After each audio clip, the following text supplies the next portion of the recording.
How's it going? My name is Spencer, and welcome to Chats with Spencer, where I like to ask my guests fun and unique questions so you and I can get to know them a little bit better.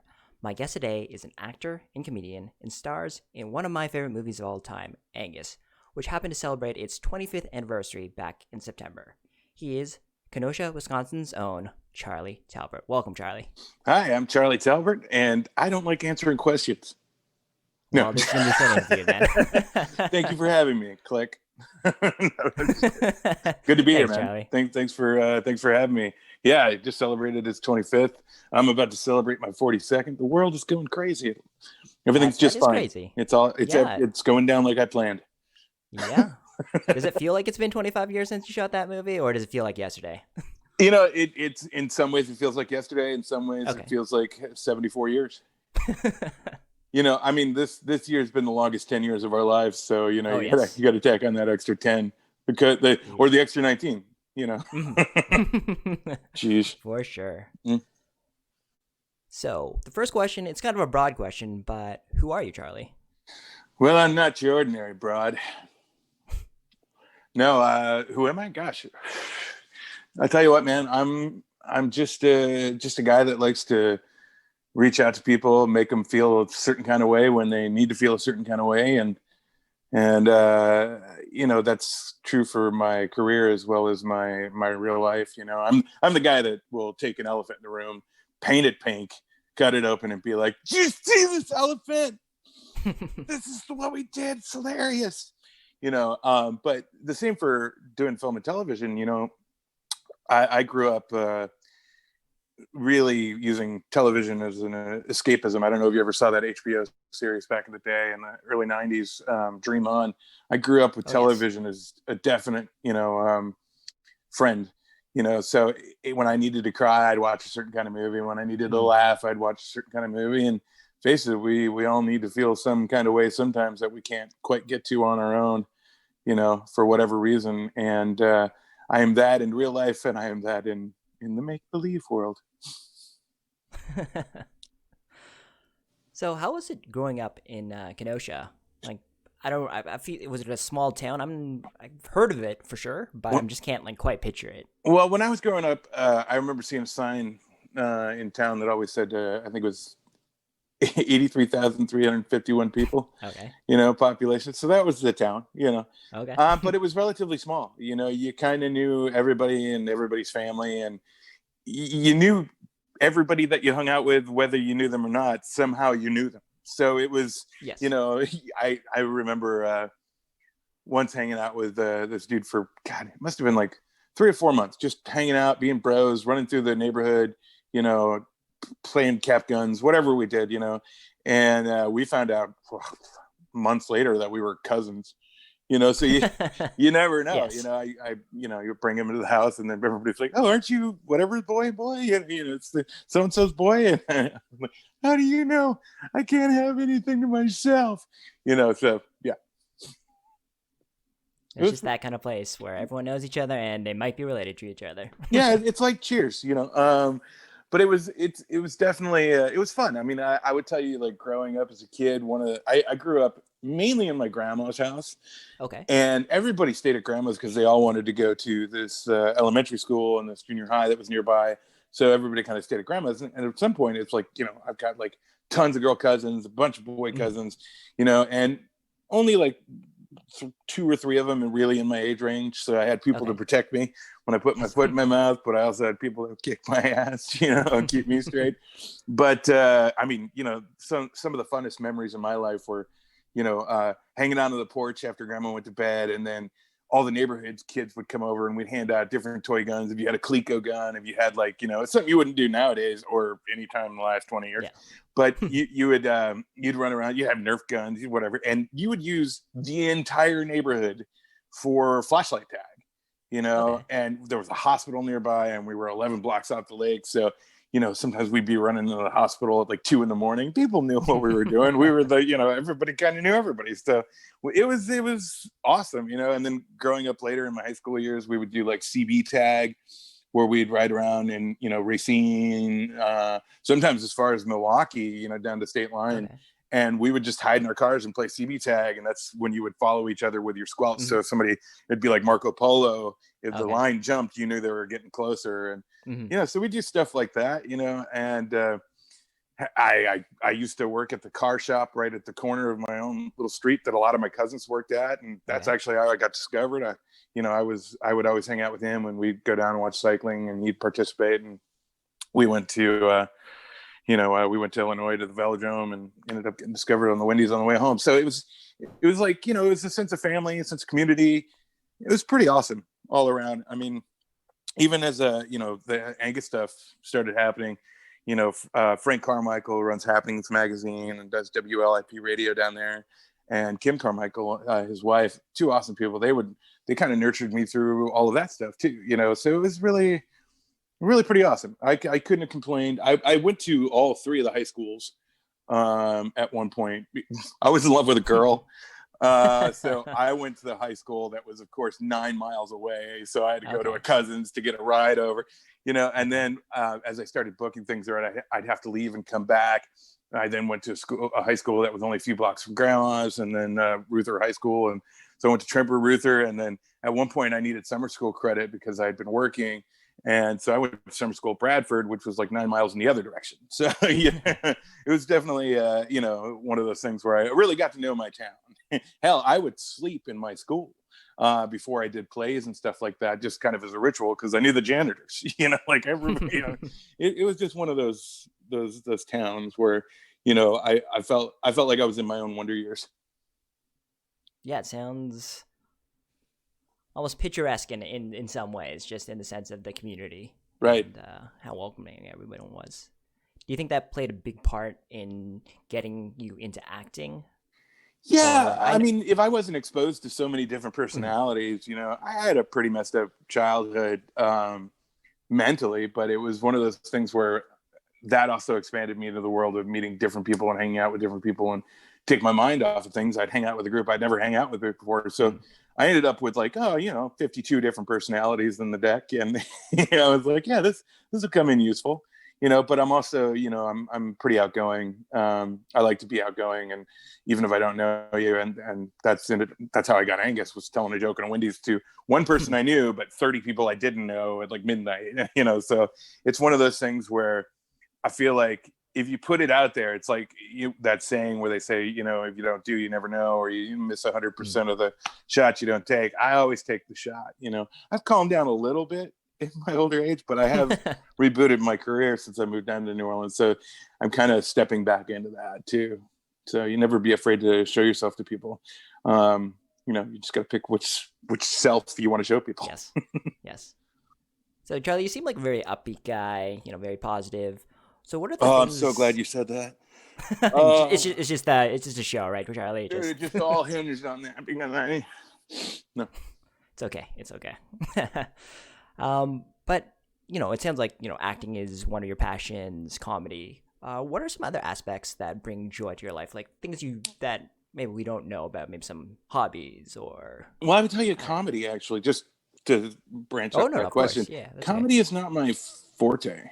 Comedy is what I got stuck doing because I was overweight, and people were just like, you're that guy. And I guess I wasn't strong enough to say, no, man, I'm more of a Stephen Root. I'm more of a Vincent D'Onofrio. I'm more of a, and those were the roles when I booked them when I was younger that I was most proud of. Angus wasn't a comedy. It was a drama. If you really look at the project originally, I had two gay fathers. I had, there was a lot of heavy stuff that was going on in that film. Including, James Vanderbeek, who did an exceptional job at, playing the bully, even though he's one of the nicest guys I've ever met, but outside of the film and television stuff, like I'm creating a cartoon right now, with a friend of mine who was actually the Reverend at my, wedding when I was married so long ago. One of my best friends, Chris Heiliger, and it's kind of like an Adult Swim show. So I like being creative. Like I used to do my own show for CBS Mobile back in 2008. I remember being at CBS stealing guests from Craig Ferguson's show when Obama got elected, and it was one of those things where like, I just like to play. I like to have fun. So I would tell you that most of the stuff that I do in my real life, like I work on I don't now, but I worked on Bourbon Street when I first moved down here, and Oh, okay. I wanted to do that because I Mhm. wanted to go to New Orleans and do a thing that it was known for. And I couldn't really work Mhm. at a brewery or anything like that because I couldn't have the time off I needed. So I decided to go work in a club down on Okay. Bourbon Street just to get the feel. And the stuff I've seen, man, would blow your mind. But it's an experience now that I have.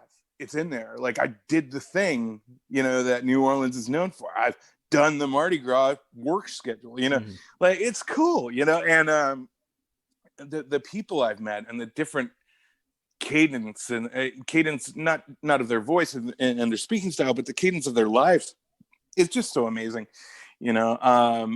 but I like to play with my imagination. Trust me, dude. Like for the last couple weeks I've been looking at like GI Joe action figures online and like the Okay. Defiant space shuttle and stuff like that. I was Mhm. like, oh, that'd be cool to make like a short little stop animation movie with that stuff, when in actuality I just want to play with it and be like, this is awesome. So I like to play and have fun. I like to read. I didn't know I liked to read. I knew I was very like I like to do plays and stuff in school, but my buddy Chris, who was in Angus with me, Mhm. Chris Owen, who played Troy Wedberg, and he was recently in the Allstate commercials. You want to go, bro? And he's been my best friend since we did that movie. Mhm. And so one night we went to this place called the Bourgeois Pig off of Franklin, across from the Scientology building. And I would go there with him a lot, mainly to meet girls and be Mhm. cute and have fun and experience stuff, just Mhm. life. And one day he hands me Jack Palahniuk's book, Lullaby, and I picked it up and I read like the first paragraph and I finished the book that night. Like I was like, oh, I like to read, and I like fiction. I like, it's that's kind of me in a nutshell. Being creative, help people, being creative, whether it's musically, whether it's festival life. I have my own festival personality called Big Red. No matter your state of mind, you're always a friend of mine. And I dye my hair red, and my beard, my face, my Mhm. clothes are all red, so people know that they can come hang out with me. Because growing up, people did that for me. They were there for me, and so it's just one of those things where like I'm down to try anything once or twice. Okay. Just because get busy living. You never know unless you try Right, it. right, right. And if it's terrible, you'd be like, I know that was terrible because I know because I did it. Exactly. Can you think of a? So you said you've kind of developed a love of reading. Are there any books you can throw out there that you think people should check out?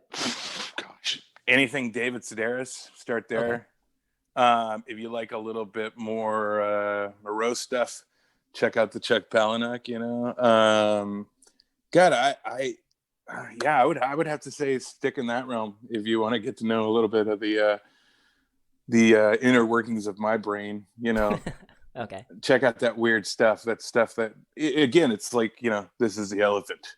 Let's take a look. So it's definitely one of those situations. Okay. So Charlie, you've been in the business for let's say like 25 years or so, Well, and take 6 years away from it because okay. I quit for 6 years. I did Art Oh School yes. Confidential, Okay. and then I decided I don't want to do the acting thing anymore, Mhm. and I just straight up dropped it. I was like, yeah, I'm tired of living like a 20-year-old. Let's find a wife. Let's have kids. Let's do the thing that people tell us to do because we got to do it and procreate and make more of us. And then I was like, towards the end of my relationship with her, we're still friends, but towards the end of Okay. that part of our Mhm. relationship, it was like I just want to I'm a huge zombie fan guy, right? I'm a huge fan. I met Romero when I was younger. I love Night of the Living Dead stuff Okay. and zombie stuff and The Walking Dead, etc. I've got tons of friends. My roommate was on The Walking Dead, and tons of my friends were on The Walking Dead. And there, and sometimes I like to just watch it. Sometimes I don't want to be a part of it because I want to enjoy it. Mhm. Mhm. But I would tell you, like zombie films, things like that. Are those things that like really let my imagination escape me and have fun. But I lost the question. What was the question again? I'm sorry, I got to It thinking was it about was everything. just essentially you've been in the industry for a long time now. I was just wondering if there's anybody that you haven't worked with who would kind of be your dream, maybe to act I don't think that from. was the question. What was the No, it question? wasn't. It was the 25 years. Then you said no, no, Oh no. It yeah, was yeah. actually So 19 the years. Then six you went years. on this I'm gonna tangent. answer that question. I'm gonna But answer that's that where I question. was going with my question. So that's 6 years. That's 6 years off. Like I quit, and then a buddy of mine who lived in the same complex with me, he said, "Hey, I want to shoot this zombie film, but it's a little different." And I'm like, "Tell me about it." He goes, "Man, it's about these two people that get separated during the zombie apocalypse, and they're trying to find each other through this whole thing, but one of them actually becomes a zombie and doesn't realize it. And when they meet up, Whoa. the female lead blows both of their brains out once they've reconnected. It's insane. I was like, I have to do that, Mm-hmm. and that's kind of what led to getting back into the itch again. And I was like, oh, I have to perform. And then a friend of mine, um, I'll explain this out of order. Let me explain this in order. I That's went to okay. bed one night after my Okay. my summary dissolution went through with my ex-wife, and this was about a week after it totally went through. And I woke up completely naked in my room. My room's half mirrors, and I wake up and I just open my eyes and I'm like, and I told this joke, and I was like, when you're looking at a girl and she's looking at you, and you're having that intimate moment, and she's just right there 10 or 15 tables away with her husband and kids and stuff, and I went into this whole like full routine about Mm-hmm. relationships, and I immediately stood up and I did it again, naked in front of the mirror. I'm like, I can do it. That whole thing, you're growing up, pretend everybody's wearing their underwear. And I'm like, Mm-hmm. okay. So I grab my towel and I run across the way to my buddy, Dan Smith, who he works for Rockstar now. In fact, Red Okay. Dead Redemption 2 was his game. He's Oh yeah. awesome cat. And I run over to his place and I'm like, Dan, brother, best friend, I have 5 minutes. Let's make it funny. And we did for 3 days. I did 29 open mics. And next thing Mm-hmm. I'm doing stand up at the Comedy Store and all that Mm-hmm. stuff. And I'm in love with it. I played for 300 people rooms, 600 people Mm-hmm. rooms. And I've enjoyed it. I bombed half the time and I've succeeded half the time. And I love that, if I could get back into that world, Okay. I would love to do that. But as far as people that I would want to work with right now, it's crazy. Like I just got done working with Barry Jenkins, who did Okay. Moonlight on the Underground Railroad, which I'm super excited about. And I Okay. had been auditioning since like last July to get in, and finally I got on it. Actually, I shot it up until the pandemic. I just finished when the pandemic hit, and I got to tell my mom about that, which was awesome. And she passed away on Valentine's night. And that was kind of like my last real day with Valentine's Day, Mm-hmm. without worrying about the pandemic and the whole world. Meanwhile, I Mm-hmm. didn't realize it, but my roommate was already ordering like MREs and stuff like that. He was ready. And so I would tell you, working with somebody like Barry Jenkins, I'm just kind of excited to work with the next person. It's not I really want to work with this person kind of feel. Okay. I'd love to work with Scorsese. I'd love to work with Nicotero. And I was in The Watchmen, This Extraordinary Beating for HBO, Damon Lindelof, and Nicotero had worked aspects of that show. And that's cool. Like I consider that like, yeah, that's the neighborhood I want to be in. Mm-hmm. And there's certain things like I worked with Adam McKay on the Big Short.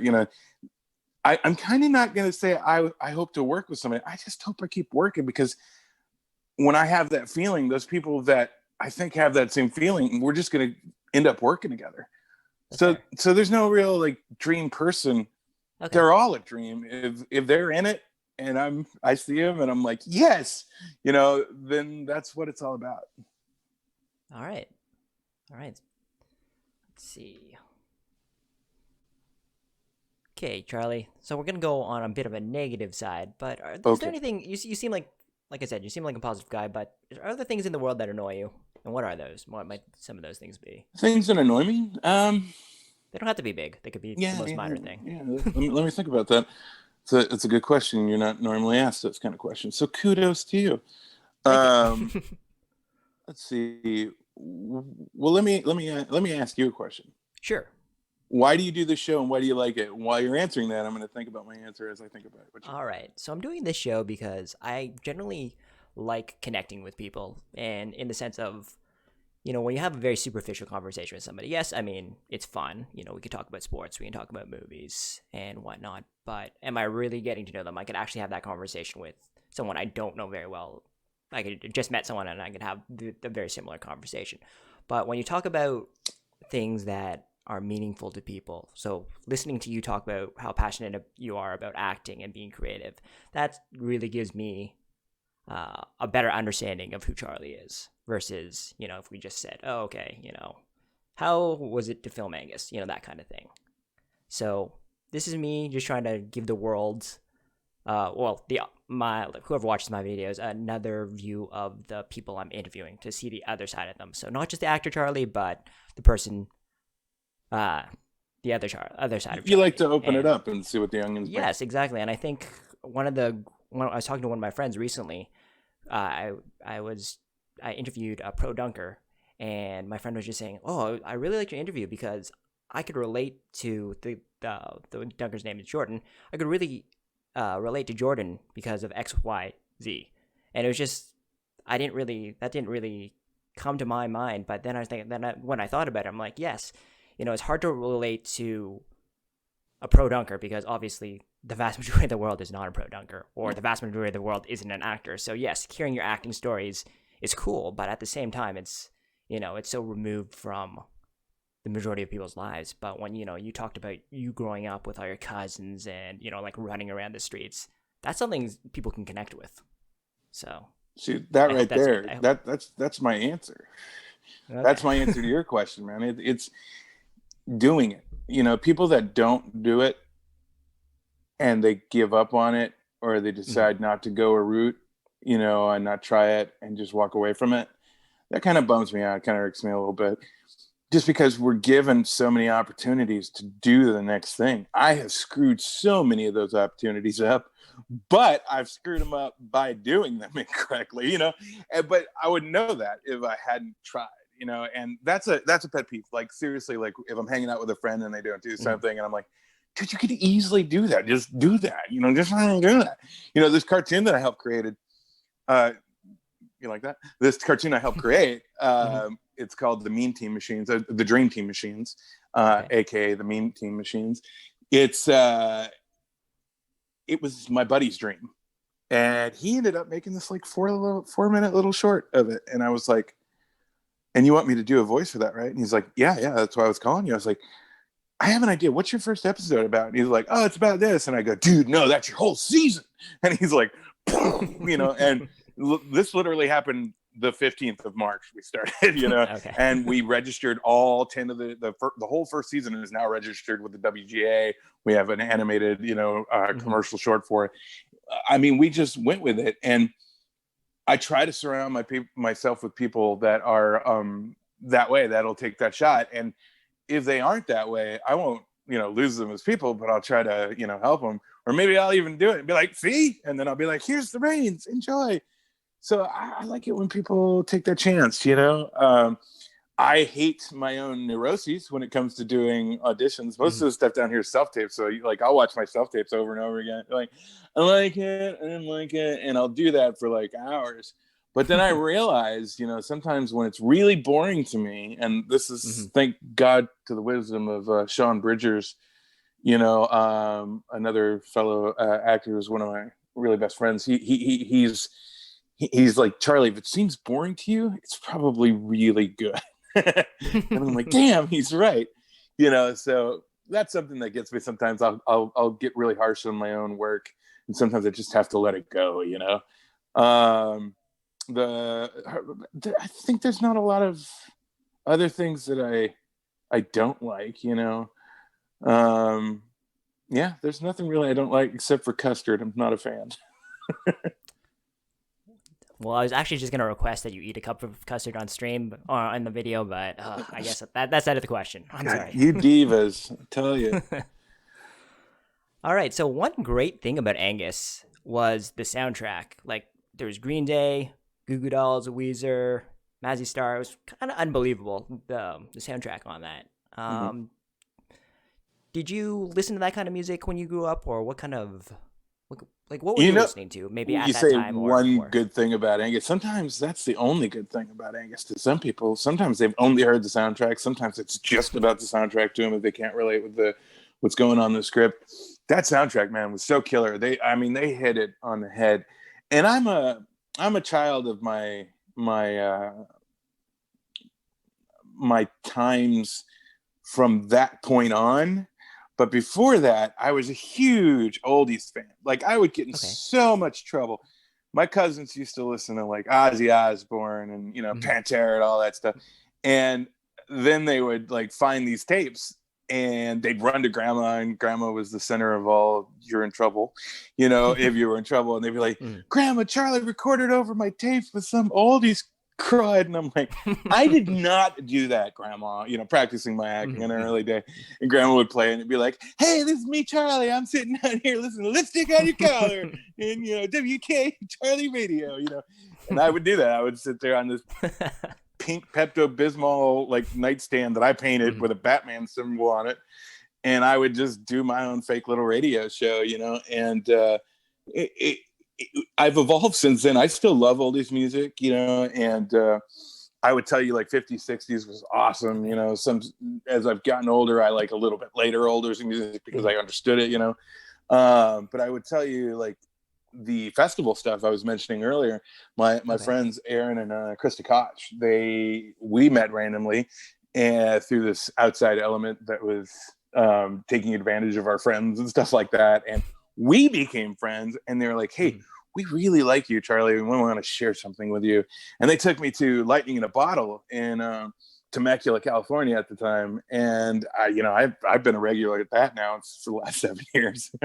And I even went to the digital online one as, Big Red for a lot of those years and became a mainstay. I mean, people would know me just because of my, and they'd be like, Big Red, remember, no matter your mind to mine, your mind to mine. And I'm like, that's not the saying, but I still love you, and I started listening to like, Chet Faker, Mode Rat, getting into that, trap, EDM, just, you put it in there, as long as it's got an upbeat beat, I'm in, I can play the game. So it varies. Like, but if I have like a dark audition, like sometimes like I've been auditioning for something recently, and like I was on my like third or fourth audition for it or something like that, and I listened to Massive Attack Angel constantly for 48 hours, constantly. Like I went to sleep to it, woke up to it, I showered to it. Like I'm a little method in the respect that I like to go to a dark place if I have to be a dark character in my brain, something that's self-torturable. And it's kind of neat because then when I come out and I try to let it go, it's still there. So it really depends on the moment. If I need something to make me uplifted, I'll listen to like Rose Rouge or something like that. It's just about how I'm feeling. How like I'll watch Letterkenny. Letterkenny is one of my favorite stupid shows. Like I love it because it's just me and my friends hanging out. And when I listen to that, they'll play some music that I hadn't heard of, some French music or something like that. And I'll be like, I feel that mood. Let's do it. Buy it right away. Just kind of a follow-up question, but do you remember the first album you ever bought? I remember the first two albums I bought because they were on CD, and it's when I booked Angus. I was working on Angus, and I had a lot of downtime. I realized, so I got a CD player, and I bought I bought Salt and Pepper, Necessary Roughness, I think it was, and then I bought the Monkees' Daydream Believer. Oh, that's classic though. Come on. Those were the two. So I'm the kid at the counter at Tower Records going, these are the ones, and the cute grunge chick behind the counter going, that's a little after her time going, or, before her time going, that's weird. I'm like, let's do it. Thanks. Let's do it. All right. Okay. So you seem like a pretty open book. Is there something that most people might find surprising about you? Maybe hidden talents, a weird. I have the ability to make bodies go away. Okay. No, well, he's pretty open. No, I was watching Dexter. An ability or a talent, or maybe something you like, something obscure, or just like a funny story that like most people don't know about. Gosh, well, that's like 7 questions. Let's see. I'm letting you choose how you want to address it. I don't know. Like I sometimes I like impersonating people. Sometimes I like to study people's movements. Like my buddy Chris has this thing where he'll do this constantly. But I can watch a person for a few minutes and kind of pick up some of their mannerisms. Like for yourself, you'll do the your cheeks will kind of suck in when you're getting ready Oh and yeah. prepped Oh or yeah, you're for thinking sure. about it, and then you'll put a lot of tension into your cheeks when it's slightly uncomfortable or you're not sure what direction we're going with it. Mm, So I like studying people. That's a okay. huge thing for me. Just in the interim is just watching people. It's weird too. I'm partially deaf a little bit in my left ear Okay. from a stunt I had to do on like the second movie where I had to jump into Lake Powell and I hit my eardrum. Mm, And so it was it was like a 75-foot cliff jump or whatever. But so I'll watch people's mouths sometimes when they talk, okay. um, just to kind of understand what they're saying. But that kind of caused me to watch people do other things. I was like, oh, that's kind of Oh. interesting. And I talk with a lisp, so I'm like, oh, how do you get out of doing that? Oh, this is how they talk. Oh, they do. So I enjoy doing that. I like, oh gosh, what do I like? I like watching dumb comedies. Just to unwind the brain. I like making people laugh. That's a huge part of my being is playing with people and pushing the limits for fun, not in a negative way. I used to when I was younger. I was like, oh, that was the limit back there. Um, you know, but yeah, I would say that's kind of my pastime. That's kind of like what I like to do. During the pandemic, though, it's mainly just been creating and thinking about this cartoon. Getting friends together, um, getting them together, and collaborating with them on something. For instance. Really neat thing that's been happening is a lot of the kids that would hang out at the Toluca Lake Oakwoods, and these are all kids that most people are familiar with, like Michael Ray Brower from Salute Your Shorts, Natanya Ross from Alex Mack, and our friends that are like casting directors now, like Carrie Miles, Fair West.